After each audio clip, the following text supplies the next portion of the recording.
আজকে বিশ্বকর্মা পুজো আর মেয়েও বাড়িতে আছে, তো সুযোগ কি করে ছাড়ি বলুন। বাড়ির পাশেই একটা ভেজিটেরিয়ান ক্যাফে ছিল, তো ওই ক্যাফেতে চলে এসেছি। এটা আমার আর আমার মেয়ের দুইজনেরই one of the favourite joint.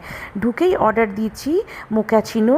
এইটা না খেতে অদ্ভুত সুন্দর, মিষ্টি একদমই কম, আর ক্রাস্ট আইস ছিল, আর perfect blend of coffee and sugar, দারুণ ছিল।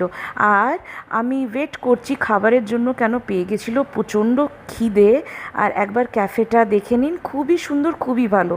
ফার্স্টে আমরা অর্ডার দিয়েছিলাম কর্ন চিজ মোমো।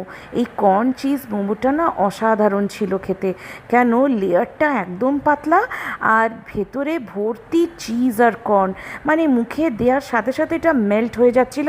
আর তার সাথে এদের ইন হাউস চাটনিটা দারুণ ছিল। আর এইটা হচ্ছে country fresh thin crust pizza. এইটা তো জাস্ট এখানে অসাধারণ করে, জাস্ট